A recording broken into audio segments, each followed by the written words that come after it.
পঞ্চম শ্রেণীর ছাত্রছাত্রীরা, আমি তোমাদের এই আগের ভিডিওটাতে গল্পের মাধ্যমে গসাগু শিখিয়েছিলাম।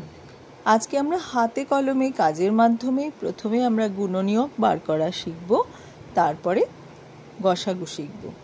তোমাদের হাতের কাছে যদি বোতাম থাকে, 18টা বোতাম নিয়ে বসলে তোমরা এই জিনিসটা করতে পারবে। আর যদি বোতাম না থাকে, গুলি বা অন্য কিছু নিয়েও করতে পারো। এখানে ছবি এঁকে দেখানো হয়েছে। আমার গণিত বইটি পৃষ্ঠা 50 খুলে বসো। এটি হলো ওয়েস্ট বেঙ্গল বোর্ডের বই। আর এই বইটি যাদের নেই তারা আমার এই ভিডিওটি দেখলেও তোমরা শিখতে পারবে গুণনীয়ক নির্ণয় করা কি করে করতে হয়, গসাগু কি করে করতে হয়, পরস্পর মৌলিক সংখ্যা কাকে বলে ইত্যাদি আমি শেখাবো। কিছু প্রশ্নের অঙ্ক এগুলো আমি করাবো। তো আমরা শুরু করি। ধরো 15 আর 18 এই দুটো সংখ্যার গসাগু নির্ণয় করতে হবে। তো আমরা প্রথমে কি করছি, প্রথমে 15টা সমান মাপের যে বোতাম নিয়েছি তাকে আমরা কতগুলো সারিতে, কতগুলো লাইনে সাজানোর চেষ্টা করছি। অবশ্যই প্রত্যেকটা লাইনে কিন্তু সমান সংখ্যক অর্থাৎ একই নাম্বারের বোতাম থাকবে। যেমন ধরো প্রথমে আমরা করেছি কি 15টা বোতামকে পাশাপাশি সাজিয়ে নিয়েছি। এটাকে আমি কি বলতে পারি, 15 × 1। একটা লাইনেই 15টা আছে, সেই জন্য 15 × 1।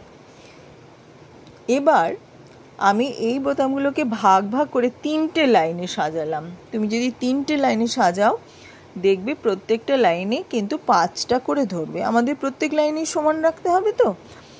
তো 5টার বেশি কিন্তু হবে না, বা 5টার কমও হবে না। তো তাহলে আমরা দেখলাম যে আমরা 3টে লাইনে সাজাতে পেরেছি, প্রত্যেকটা লাইনে 5টা করে বোতাম আছে। এইটাকে আমরা বললাম কি বলবো, যেহেতু 3টে লাইন প্রত্যেকটাতে 5টা করে আছে, তাহলে এটাকে 5 × 3 বলতে পারি। ঠিক আছে, বা 3 × 5 যাই বলে একই ব্যাপার। আর কি কোনোভাবে আমরা সাজাতে পারি? যদি 4টে লাইনে তুমি সাজাতে যাও দেখবে সবগুলো লাইনে কিন্তু সমান সংখ্যক বোতাম তুমি দিতে পারবে না। এটা কিন্তু তোমরা নিজেরা চেষ্টা করবে, বোতাম নিয়ে বা গুলি নিয়ে বা ওই ধরনের যে কোনো সেম জিনিস 15টা নিয়ে তোমরা চেষ্টা করবে, তাহলে কিন্তু বুঝতে পারবে। তাহলে এখান থেকে আমরা 15কে কিভাবে ভাঙলাম, 3 × 5 এই যে এইখানটায়, আর 15 × 1। তাহলে 15-র গুণনীয়কগুলো কি পেলাম, 1, 15, এছাড়া পেলাম 3 আর 5, অর্থাৎ 1, 3, 5, 15। ছোট থেকে বড় করে সাজিয়েছি, ছোট থেকে বড় অবধি। 1, 3, 5, 15 4টে গুণনীয়ক আমরা পেলাম, গুণনীয়ক বা উৎপাদক। এবার 18টা তুমি সমান মাপের বোতাম নাও, এরকম একই রকমভাবে একটা লাইনে সাজালে, তারপরে বা 3টে লাইনে সাজালে 6টা করে বোতাম হবে, 3 × 6। আবার 2টো লাইনে যদি সাজাও তাহলে 9টা করে বোতাম হবে। তাহলে এখানে 18 গুণনীয়কগুলো পেলাম, 1, 2, 3, 6, 9 আর 18। তাহলে 15 আর 18-র সাধারণ গুণনীয়ক কি বেরোলো? সাধারণ গুণনীয়ক মানে কি, যে গুণনীয়কটা 15-রও গুণনীয়ক হবে আবার 18-রও গুণনীয়ক হবে। তুমি মিলিয়ে দেখো, এখানে 1, 3 আছে, এখানেও 1, 3 আছে, এখানে 2 আছে কিন্তু ওখানে 2 নেই, তাহলে এটা সাধারণ গুণনীয়ক হলো না। এখানে যেমন 5 আর 15 গুণনীয়ক, কিন্তু এখানে তুমি খুঁজে দেখো 5, 15 নেই। তাহলে একমাত্র 1 আর 3টা দুটো সংখ্যারই, অর্থাৎ 15 আর 18-র সাধারণ গুণনীয়ক। তাহলে আমরা লিখলাম 15 ও 18-র সাধারণ গুণনীয়ক হলো 1 আর 3। এবার গসাগু বার করব। গসাগু মানে কি, গরিষ্ঠ সাধারণ গুণনীয়ক। গরিষ্ঠ মানে কি, সবচাইতে বড় হবে। তাহলে এই যে দুটো গুণনীয়ক পেয়েছি 1 আর 3, এর মধ্যে সবচাইতে বড় কোনটা? 3, অবশ্যই 3, 1 তো ছোট। তাহলে গসাগু হবে 15 আর 18-র গসাগু হলো 3। আমরা এইভাবে হাতে কলমেও শিখিয়ে দিলাম যে কি করে গসাগু করা যায়। এবার আরেকটা অঙ্ক আমরা দেখছি, 14 আর 15-র গসাগু আমরা এবারে খুঁজবো, দেখি তো কি পাই। তো আমরা প্রথমেই 14কে বিশ্লেষণ করব, যে কীরকমভাবে ভেঙে আমরা লিখতে পারি। 14কে আমরা 2 × 7 লিখতে পারি, 1 × 14 লিখতে পারি, তাই না? তাহলে এখান থেকে 14-র গুণনীয়ক কি পেয়ে গেলাম, এই দেখো 7 × 2 = 14। তাহলে 2 আর 7 তো গুণনীয়ক হলো, আর 1 তো সব সংখ্যারই গুণনীয়ক, কাজে 1ও হবে আর 14ও হবে। তাহলে 1, 2, 14-র গুণনীয়ক কি হলো, 1, 2, 7, 14, ঠিক আছে। এবার 15-র গুণনীয়ক, 3 5 15, তো তাহলে 3 আর 5 গুণনীয়ক হবে, এছাড়া 1 আর 15 তো হবেই, তাহলে 1 3 5 15, 4টে হলো গুণনীয়ক। এবার দেখো সাধারণ গুণনীয়ক কি আছে এই দুটো সংখ্যার, 14 আর 15। দেখো এখানে 1 আছে, এখানে 1 আছে, এখানে 2 আছে, এখানে 2 নেই, এখানে 7 আছে, এখানে 7 নেই, এখানে 14 আছে, এখানে 14 নেই। তাহলে আর কোনো কিন্তু গুণনীয়ক পেলাম না যেটা 14রও গুণনীয়ক আবার 15রও গুণনীয়ক। তাহলে 14 আর 15-র গসাগু হয়ে যাবে 1, কেননা সাধারণ গুণনীয়ক 1, কাজে এর মধ্যে একটা মাত্রই আছে, কাজে এটাই বড়। তাহলে 14 আর 15-র গসাগু হচ্ছে 1। দেখো মজার ব্যাপার, 14 কিন্তু কোনো মৌলিক সংখ্যা নয়, কেননা 14-র তো 1 আর 14 বাদে দুখানা গুণনীয়ক রয়েছে, আবার 15-রও তাই দুখানা গুণনীয়ক রয়েছে। কাজেই 14 আর 15 দুটো সংখ্যা কিন্তু মৌলিক নয়, কিন্তু দুটো সংখ্যার গসাগু আমাদের হয়েছে 1, সেই কারণে সংখ্যা দুটোকে আমরা বলবো হচ্ছে পরস্পর মৌলিক সংখ্যা। 14ও মৌলিক নয়, 15ও মৌলিক নয়, কিন্তু এই দুটো সংখ্যা হচ্ছে পরস্পর মৌলিক সংখ্যা। কেন না, দুটো সংখ্যার গসাগু যদি 1 হয় তাহলে সংখ্যা দুটোকে আমরা পরস্পর মৌলিক সংখ্যা বলি। আবার বুঝে নাও, দুটো সংখ্যা তোমাকে দিয়ে কেউ বলল যে এটা কি পরস্পর মৌলিক সংখ্যা এই দুটো সংখ্যা, তোমরা তাহলে প্রথমে কি করবে, 14 ওই দুটো সংখ্যার গুণনীয়কগুলো বার করবে, এবার দেখবে যে সাধারণ গুণনীয়ক কি, তারপরে গসাগু বার করবে। যদি দেখো 1 হলো গসাগু, তাহলেই তোমরা বলবে সংখ্যা দুটো পরস্পর মৌলিক, ঠিক আছে।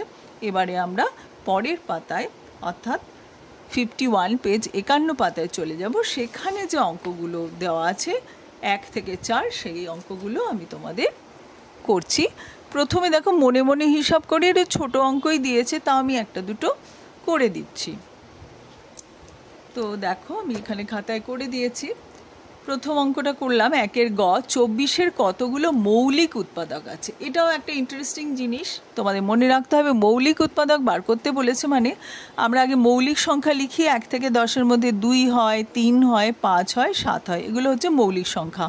কাকে মৌলিক সংখ্যা বলে বা যৌগিক সংখ্যা বলে এগুলো কিন্তু আমার একটা ভিডিও আছে, সেই ভিডিওটা দেখে নিও তোমরা, তাহলে কিন্তু তোমাদের খুব ভালো মনে থাকবে মৌলিক সংখ্যা কাকে বলে আর কোন কোনগুলো হচ্ছে মৌলিক সংখ্যা। তো যাই হোক, আমার মনে হয় তোমরা জানো অলরেডি।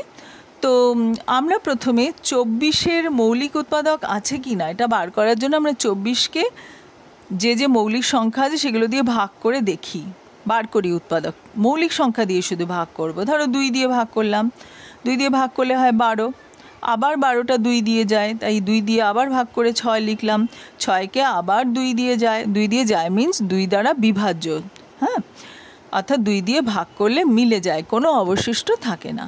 তো 2 দিয়ে 6কে ভাগ করলে কি হয়, 3 দুগুণী 6, তাই এখানে 3 লিখলাম। এবার 3কে শুধুমাত্র 3 দিয়েই ভাগ করা যায়, আর কোনো সংখ্যা দিয়ে ভাগ করা যায় না। তা 3 দিয়ে 3কে ভাগ করলে হলো 3-একে 3। তাহলে 24-কে প্রথমে 2 দিয়ে ভাগ করলাম, করে 12 পেলাম, 12কে আবার 2 দিয়ে ভাগ করলাম, তারপরে আবার 2 দিয়ে ভাগ করলাম, আবার 6কে ভাগ করলাম, করে লাস্টে আমরা এটা পেয়েছি। তাহলে 24-এর কী কী উৎপাদক আমরা পেলাম, হ্যাঁ, সেটা আমরা এখান থেকে দেখে নেব। 24 সমান কি, 2 গুণ 2 গুণ 2 গুণ 3, এগুলো সব পরপর গুণ করে আমরা বার করি, জানো এইভাবে করতে হয়। 2 দুগুণে 4, 4 দুগুণে 8, 3 8 24, আমরা এইভাবে ভাঙাই। তাহলে এই কটা উৎপাদক পেয়েছি, প্রত্যেকটা উৎপাদকই হচ্ছে মৌলিক। তো একই সংখ্যা 3 বার আছে, 2 3 বার আছে, তাই সেই জন্য তো 3 বার বলার দরকার নেই, আমরা বলবো মৌলিক উৎপাদকগুলি হলো 2 আর 3। আর বিশ্লেষণটা আমরা এরকমভাবে করব যে মৌলিক উৎপাদকে বিশ্লেষণ করো বললে আমাদের কিন্তু এরকমভাবে ভাগ করে করে দেখাতে হবে আর এরকম ভেঙে লিখতে হবে। বুঝতে পারলে তোমরা? তো তাহলে যদি আমাদের কোনো সংখ্যার মৌলিক উৎপাদক বার করতে বলে আমরা কি করব, মৌলিক সংখ্যাটা সাইডে লিখে নিয়ে সেই সংখ্যাগুলো দিয়ে ভাগ করে করে আমরা এইভাবে উৎপাদকে ভাঙাতে থাকব। এবার সেই মৌলিক সংখ্যাগুলোকে আমরা বলবো মৌলিক উৎপাদক। এবারে এর আগের অঙ্ক ক্ষয়ের অঙ্কটা বলেছিল 21-এর গুণনীয়কগুলো কী কী, ওটা আমি পরে করলাম, আগে ওটা করেছি। তো 21-এর গুণনীয়ক কী, আমি তাহলে ভাববো যে 21-কে কোন কোন সংখ্যা দ্বারা ভাগ করলে মিলে যায়, অর্থাৎ 21 কোন কোন সংখ্যা দ্বারা বিভাজ্য। ঠিক আছে, গুণনীয়ক মানেই তাই আমি এর আগেও বুঝেছি, এর উপরেও আমার বেশ ছোট 2-1টা ভিডিও আছে, যে গুণনীয়ক হলো যে যে সংখ্যার দ্বারা ওই সংখ্যাটি বিভাজ্য হবে, অর্থাৎ যে যে সংখ্যা দিয়ে ভাগ করলে মিলে যায় সেই সেই সংখ্যাগুলোই হচ্ছে ওই সংখ্যাটির গুণনীয়ক বা উৎপাদক হয়। তো আমরা জানি 21-কে 2 দিয়ে ভাগ করলে মেলে না, 3 দিয়ে ভাগ করলে মেলে, 3 × 7 = 21। 7কে 8 তো করা যায় না, 7কে আমরা বড়জোর আবার 7 দিয়ে ভাগ করে সেটা আমরা একটু দেখিয়ে দিতে পারি, 7 × 1 = 7। তাহলে কী কী গুণনীয়ক পেলাম, 1 পেলাম, 3 পেলাম, 7 পেলাম আর 21 পেলাম। এইগুলো দিয়ে ভাগ করলে 21-কে মিলে যায়।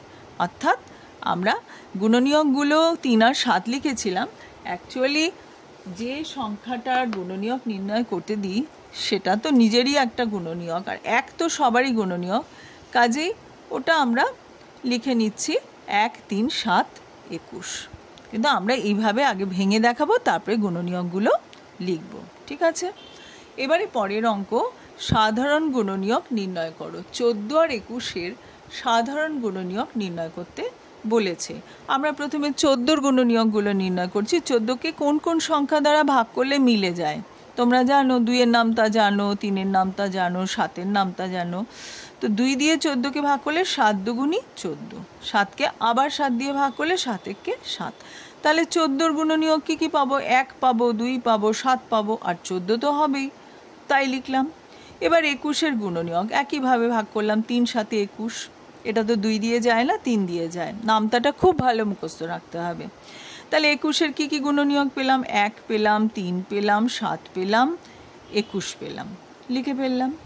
এবারে বলেছে সাধারণ গুণনীয়ক বার করতে, অর্থাৎ 1, 2, 7, 14, আর এখানে 1, 3, 7, 21। কোন কোন সংখ্যাটা এখানেও আছে, এখানেও আছে, 1 এখানেও আছে, এখানেও আছে, তাহলে 1 লিখলাম। সাধারণ গুণনীয়ক হলো, অর্থাৎ যে গুণনীয়কটা 14-রও গুণনীয়ক আবার 21-এরও গুণনীয়ক। তো 1 তো দুটো ক্ষেত্রেই গুণনীয়ক। আর কি রয়েছে, 3 নেই, 2 নেই, আর কি রয়েছে 7, 7 এখানেও আছে, এখানেও 7 আছে, তাহলে 1 আর 7 হলো সাধারণ গুণনীয়ক।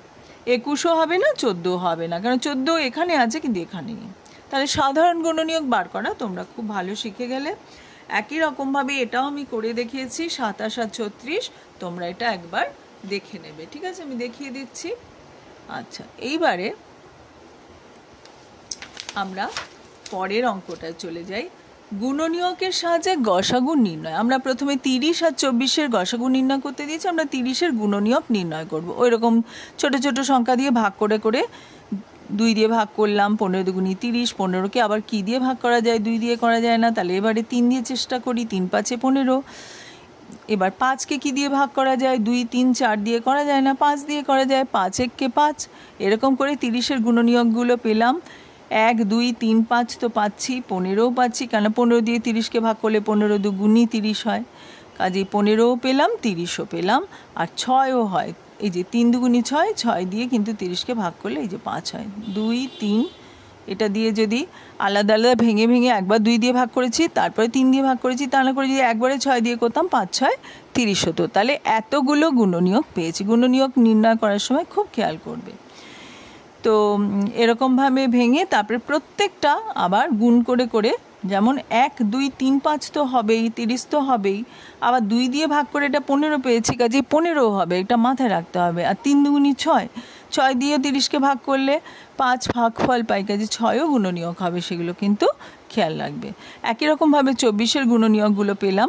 এবার সাধারণ গুণনীয়ক কী কী দেখো, নীল কালি দিয়ে দাগ দিয়ে দিয়েছি, 1, 2, 3, 6, এই 4টে এখানেও আছে, আবার এখানেও আছে, বাদ বাকিগুলো কিন্তু 2 জায়গায় নেই, অর্থাৎ সাধারণ না, কমন না, ইংরেজিতে আমরা বলি কমন। তাহলে 1, 2, 3, 6 সাধারণ গুণনীয়ক। তাহলে গসাগু মানে গরিষ্ঠ সাধারণ গুণনীয়ক, যেটা সবচাইতে বড়। তাহলে 1, 2, 3, 6-এর মধ্যে 6 সবচাইতে বড়, তাহলে গসাগু হলো 6। এরবারে পরস্পর মৌলিক কিনা সেটা বিচার করতে হবে। এই দুটো সংখ্যা আমি আগেই বলেছিলাম, যখনই দুটো সংখ্যা পরস্পর মৌলিক কিনা বিচার করতে বলবে আমরা গসাগু নির্ণয় করে দেখব গসাগু 1 হচ্ছে কিনা। যদি গসাগু 1 হয় তাহলে একদম চোখ বুজে বলে দেব যে সংখ্যা দুটো পরস্পর মৌলিক। দেখো 9-এর গুণনীয়ক আমরা বার করেছি 3 দিয়ে 9কে ভাগ করে, 3 3কে 9, আবার 3 দিয়ে ভাগ করলাম, 3 1কে 3, তাহলে 9-এর গুণনীয়কগুলো হলো 1 3 9। এরকম করে 8-এর গুণনীয়ক হলো 1 2 4 8। সাধারণ গুণনীয়ক তাহলে কি 1, এখানেও 1 আছে, এখানেও 1 আছে, এখানে 3 আছে কিন্তু এখানে 3 নেই, 9 এখানে আছে কিন্তু 9 এখানে নেই, তাহলে একমাত্র 1ই হচ্ছে সাধারণ গুণনীয়ক। তাহলে 1-এর মধ্যে আর সবচাইতে বড় কি, দুটো থাকলে তার মধ্যে সবচাইতে বড় আমরা বলি, অন্তত পক্ষে দুটো থাকলে, তো এখানে একটাই আছে, সাধারণ গুণনীয়কও 1, আর গসাগু অর্থাৎ গরিষ্ঠ সাধারণ গুণনীয়কও হলো 1। তো দুটো সংখ্যার গসাগু যেহেতু 1, কাজে সংখ্যা দুটো হবে পরস্পর মৌলিক। একই রকমভাবে পরের অঙ্কটা 7 আর 13 তোমরা দেখে নাও। 7 আর 13 তাই, 7-এর গুণনীয়ক 1 আর 7, আর 13-র গুণনীয়ক 1 আর 13। সাধারণ গুণনীয়ক হচ্ছে 1 আর গসাগু হচ্ছে 1, কাজেই সংখ্যা দুটো পরস্পর মৌলিক। আশা করি তোমরা সবাই বুঝতে পেরেছো। যদি বুঝতে পেরে থাকো, ভালো লেগে থাকে, তাহলে তোমরা অবশ্যই শেয়ার করো এই ভিডিওগুলো। Thank you.